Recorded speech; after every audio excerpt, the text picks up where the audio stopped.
el vendedor de peines. Ya está aquí el vendedor de peines. Antonio Montoro, muy buenas tardes y muchas gracias por compartir este tiempo. Buenas tardes, Rafael. Compartir este tiempo que lo has quitado a tus ideas. ¿Continúas escribiendo lo que comentábamos diariamente? Sí, claro, nunca se deja de escribir, pero vamos, no he tenido que quitar nada. Dentro de mi mundo, dentro de mi tiempo, estaré el estar con los amigos también. Pues muchas gracias. ¿De dónde viene la inspiración? ¿Hay alguna hora bruja para que se inspire uno más o depende de la persona? Yo creo que sí, que hay una hora bruja, pero vamos, la idea surge en cualquier momento. Y lo bueno es tener o retenerlas o tener algo para anotar. Pero para mí la hora más rica es la duermevela, esa duermevela que se produce a las 12, la 1 de la madrugada, cuando ya está casi cayendo, ahí es donde viene la mayor riqueza creativa. La hora de las brujas. Sí. Me comentabas también fuera de micrófono lo de que las ideas pueden venir en cualquier momento, en una parada de autobús, con una señora viéndola comprar, y casi es un precepto de escritor llevar una libretita donde apuntarlo todo. Sí, hay que echar mano de la Moleskine o del móvil, como sea, pero hay que tomar nota.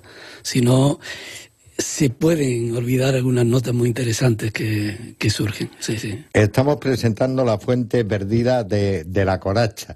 El título atrae, porque La Coracha en Málaga es una institución. Tiene tirón, sí, sí. Pero, verdad, que es el título. Sí, porque es una colección de relatos. Exactamente, son 22 relatos y La fuente perdida de La Coracha es uno de esos relatos. Me apetecía mucho hacer una historia sobre una leyenda creada sobre La Coracha. Y bueno, pues el título realmente sugiere mucho, es indudable, y más aquí en Málaga. Entonces, bueno, pues eso fue cosa también del editor, el ponerle ese título al libro con la coletilla, por supuesto, y otros relatos. Antonio, y en esos otros relatos tú me comentabas que los tenían muchos de ellos desde hace tiempo, ¿no? Sí, la verdad que, bueno, esto es una selección de mis relatos, ¿no? Que tú me preguntabas, pero bueno, ¿son de otros autores? No, son relatos míos, exactamente. Yo hice una compilación porque me apetecía que hubiera una variedad en el tiempo y en la temática y también en la forma de escribir, aunque hay una línea que los une a todos. Casi todos ellos están escritos en primera persona, con la intención de que, bueno, que cuando tú lo estás leyendo te puedas personalizar con él, ¿no? Como si fueras el autor o el protagonista, ¿no? Pues, y las presentaciones, porque ya has hecho una presentación, ¿cómo ha reaccionado el público? ¿Había leído el libro? Bueno, en esta presentación fue demasiado prematura.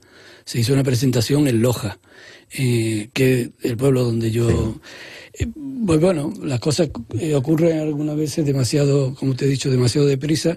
Se enteraron que había publicado un nuevo libro y enseguida, oye, que queremos hacer una presentación y tal.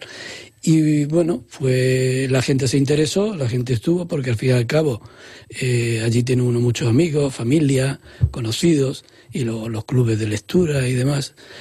Pero me hubiera gustado que se hubiera hecho un poquito más adelante, con el libro más masticado. Oye, me has recordado los padres que tienen varios hijos y siempre, aunque no se diga hay uno favorito, tú has dicho que es una selección de los relatos que tenías. Sí. ¿Cómo has dicho, este es mi hijo favorito, este le voy a dejar? Siempre tiene que ser difícil, ¿no? Bueno, vamos a ver, el primer relato que escogí es uno que le tengo un cariño tremendo porque está escrito basado en un personaje que es un familiar mío, mi abuelo.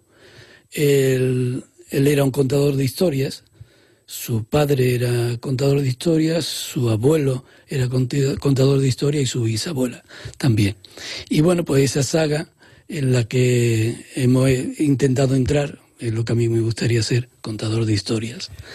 Y quería escribir algo de él, Entonces, en aquel tiempo se quedó eso ahí dormido y ahora pues lo retomé. A partir de ahí empezaron a ya surgir la idea de hacer una compilación. Y bueno, pues fue escogiendo algunos. Incluso para terminar la idea que tenía, escribí en los últimos meses algunos exprofesos. ¿Te ha quedado alguno fuera que dijera no cuadra con la idea del conjunto del libro? Sí. ¿Lo has dejado tú voluntariamente alguno? Sí, se quedaron algunos, claro. Al principio también el número. Quería que fuera un número determinado, pero después esa idea pues la rechacé. Dije, no, cuando lleguemos a un tope que considere que ya es suficiente, paro. Y bueno, fueron 22 al fin y al cabo. A nivel personal, como dices, que todos empiezan como tú siendo el protagonista. Tú eres granaíno. ¿Dónde hay más magia o qué te ha inspirado más? ¿La ciudad de Málaga o Granada? Pues todas. Y otras que no son ni Granada ni Málaga. También están algunos lugares y algunos personajes, porque no todos son lugares, son personajes también. Precisamente me inspiró de los últimos relatos un amigo, casualmente, que bueno, tuvimos una charla y ahí nació. De ese apunte nació un relato muy, muy interesante. Cosa hay que decir que los relatos van todos acompañados de una ilustración. Que además de ilustrar, bueno, es que... Complementa, ¿no? De alguna manera, o ilustra el relato. Sí, porque digamos que la movida que se ha creado para hacer esas ilustraciones ha sido muy interesante. Los pintores se han metido realmente en la historia. Y cuando a mí me asombró tremendamente que al ver lo que ellos me traían para ver si yo le daba el visto bueno, que yo me sentía incapaz de decir ni sí ni no, es que era su relato. Pero os habéis enriquecido mutuamente, ¿no? Claro, el relato sí. Y el grabado, la pintura. Yo le invito a que cuando se lea el relato, digo el relato, no los relatos, sino leerlo de uno en uno, se mire con detenimiento la pintura que le precede, ¿no? Con detenimiento, porque hay verdaderos rincones donde uno no lo aprecia al principio, ¿no? Y una vez que termina el relato, vuelvas a verlo con ese mismo detenimiento y te darás cuenta de que se enriquece la visión que tú tenías previa. Porque a mí mismo, que conocía los relatos, cuando he ido ya maquetando, me he ido dando cuenta de que había algunas cosas que eran realmente, como tú has dicho, enriquecedoras. Me quedaba maravillado de cómo han podido expresar con dibujos, con pinturas, toda una a lo mejor 15 páginas. Que las han condensado, Sí. La idea exacta. Tú me comentabas que estabas escribiendo un relato y lo has dejado en las 500 páginas. Eso no es un relato, es una novela. Eso no era un relato, eso era una novela. Esa fue la previa, bueno, la previa no, la que se publicó hace 2 años. Es La Piedra Negra. ¿Y qué es más difícil, escribir una novela o lo que en el cine es, que yo siempre considero más difícil, hacer un buen corto que una película? Tienes que condensar la acción, los personajes, en menos tiempo, en menos páginas. Son distintos. El relato es muy espontáneo.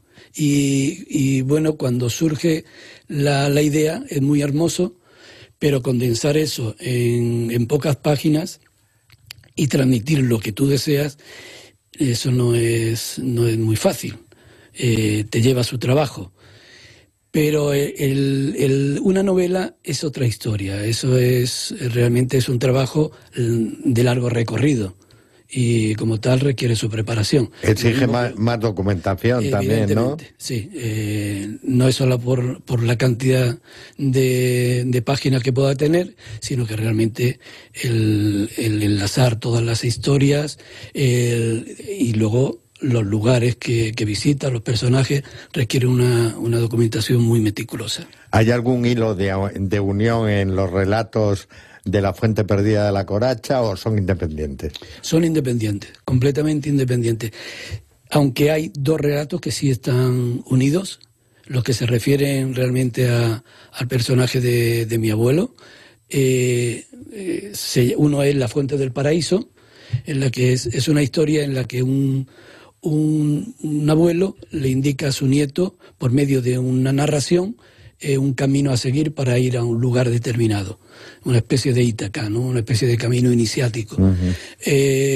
Y el siguiente relato es El camino a la Fuente del Paraíso, y es cuando el nieto decide ir a ese lugar mágico y entonces crea su propio mundo con amigos e inicia el camino. Esos dos relatos que, como tú estás comentando, tienen todavía más sentimiento, más emotividad, ¿le cuesta más al autor escribirlo?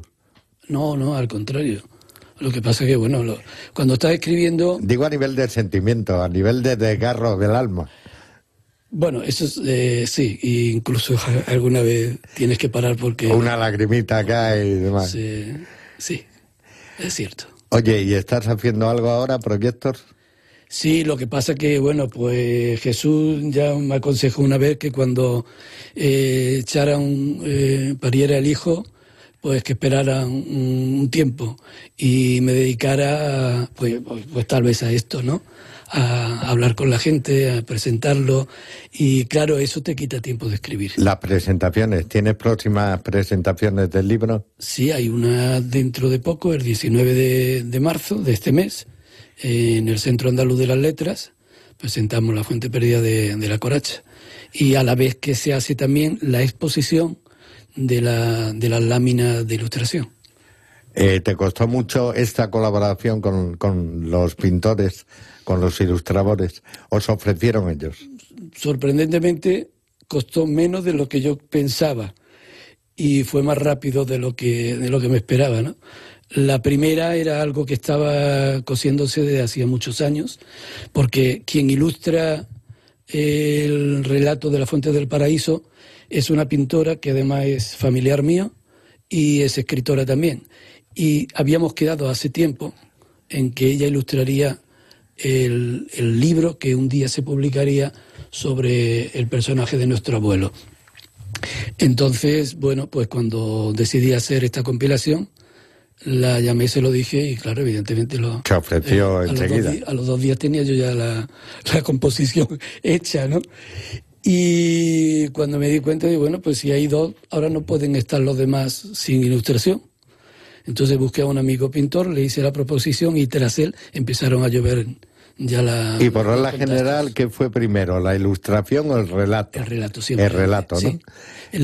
El camino era relato, charla con el pintor, con el ilustrador, ponerle todo, lo mismo que estamos haciendo aquí ahora, de qué iba todo esto, de qué iba cada historia, lo resumíamos con una cervecita por delante, un cafelito, perdón por decir cafelito, que 2 cosas. Y entonces, pues, o yo sugería o ellos realmente se veían enganchados tras un relato. Ese relato es mío. Y lo asumía, entonces, bueno, pues asignaban 1 o 2 y a tirar para adelante. Algunos hubo que pararlo porque tienen una fuerza de producción tremenda, una creatividad gigantesca, como es Juan Manuel Roldán, uno de nuestros ilustradores, y luego que si no, ya no más. El próximo libro lo haremos ya monográfico tuyo y mío, ¿no? Te quedan para hacer una cosa que ahora está muy de moda, sobre todo en las películas, la segunda parte, porque relatos te quedan de otro libro de relatos. Bueno, el siguiente no me gustaría que fuera relato, me gustaría que fuera ya una novela, que hay por ahí algún tema muy interesante en el que estoy trabajando, sí. Pues vamos a decir dónde se puede adquirir el libro, bueno, en Prometeo y yo creo que en todos los grandes almacenes, ¿no? Sí, bueno, aquí en Prometeo, Luces, en Agapea. La gente, como estos son tiradas que realmente son pequeñas, yo aconsejo que el que esté fuera y en su librería no lo pueden atender, pues que lo pida online, que te atiende Casa del Libro o Agapea, y le sale económicamente muy bien. Además se lo sirven sin ningún precio adicional ni nada. Pues Antonio Montoro, muchísimas gracias por haber compartido este tiempo y felicita de mi parte, porque yo tengo el libro en casa, a los ilustradores, que no solo literatura, sino arte también en un libro. Sí, muchísimas gracias y le haré a ellos partícipe de tu felicitación, en especial a algunos que lo van a agradecer mucho, que son 3 ilustradores que son usuarios del Centro de la Traíña del Palo, un centro que atiende a personas con discapacidades distintas, diferentes. Y entonces le pedí su colaboración porque yo llevo muchos años trabajando con ellos y enseguida se prestaron. Y hay 3 ilustraciones que hacen pintores que trabajan allí. Eso hace la amistad, que uno le pida favores. Yo, como ya te considero amigo, pues sí, después cuando acabemos el programa me pondrás en contacto con esta asociación para que tengan también los micrófonos si quieren venir a su disposición. Seguro que están encantados. Que tanto los usuarios como el director, pues Alejandro, estarán encantadísimos. Hasta la próxima y gracias. A vosotros, siempre. El vendedor.